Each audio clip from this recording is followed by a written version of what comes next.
Hello and welcome back to my channel. In today's tutorial, I'm going to show you how I made these cute digital stickers using Canva and AI. At the end, I'm going to show you what they look like once I printed them out on sticker paper. So if you want to see how I did it, stay tuned.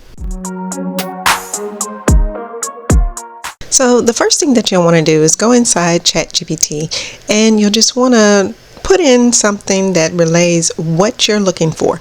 Now for the digital stickers that I have today, I wanted a fall theme. So I went in and said, give me some printable stickers in various colors, and then I want to make sure that I'm able to have the white outline. So I put all of that in there, and then ChatGPT created a prompt below that I could use. I'm going to take this prompt, I'm going to put it into my AI platform.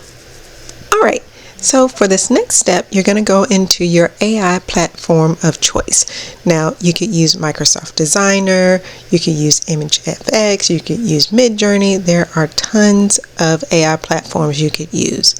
But for today, I'm using ImageFX. So I'm going to take the AI prompt that I got from ChatGPT and I'm going to paste it in and see what it generates.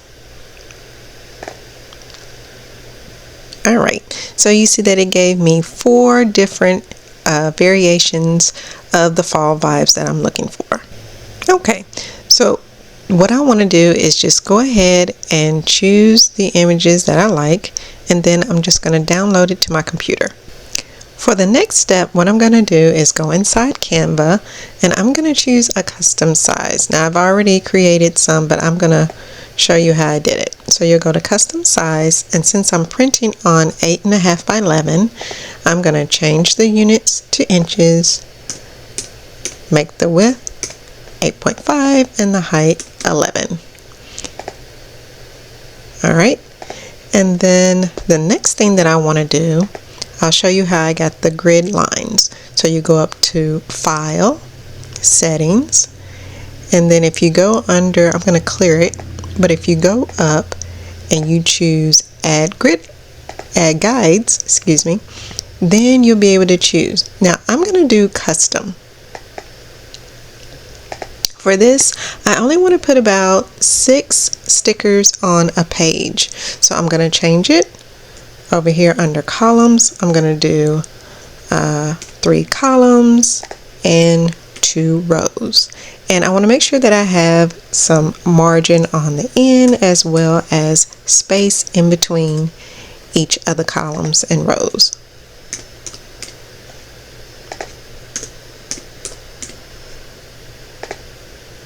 Alright, that way it gives me guidelines so that I'm able to see where I want to position each sticker. Okay, so the reason why I have this page a different color is so that you'll be able to see the white outline on the stickers. You can change that once you get ready to print it, but for now I'm going to keep it this color that you see.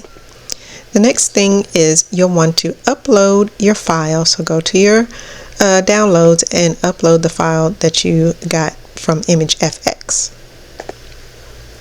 Once you have your file uploaded, you're going to click on it so that it adds it to the page, and then you're going to hit Remove Background.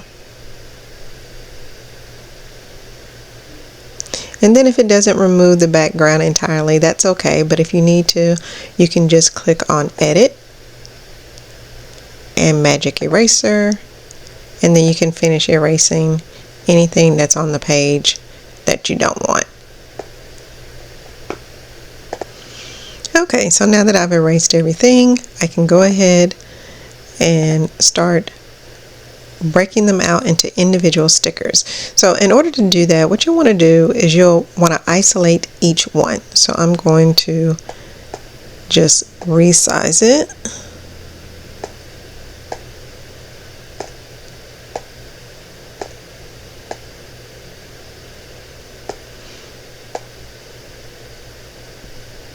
And that way I have one sticker in each square.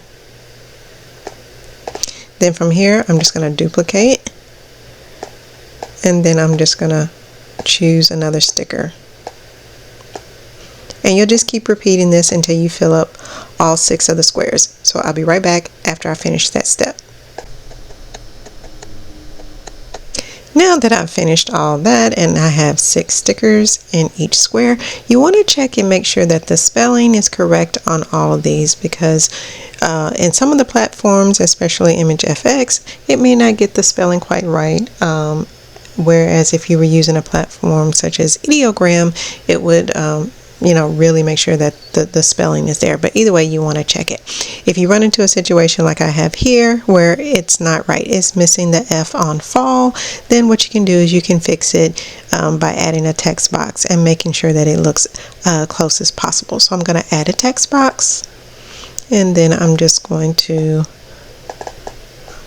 change it and just put in the text that I need. Now I'm just going to change the color.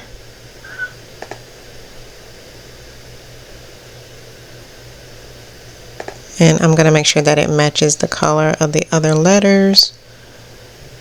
And I'm just going to resize it.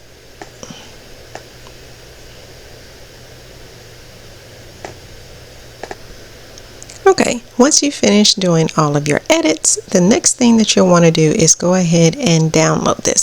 So we are going to choose to download it as a PNG with a transparent background. Now you won't be able to do this if you don't have the Pro subscription, but if you do, it won't be a problem. Okay, once you have finished downloading, you should be able to open it up, and if you did the transparent background correctly, it should look like this. There shouldn't be anything behind the stickers. It's just going to show the sticker itself. Okay, now here is the final version. I did print this out again on glossy sticker paper. So all you want to do is cut out around it, and then you have your stickers that you can peel and stick. Now you could also use this as digital stickers if you have like a planner that you want to use this for as well.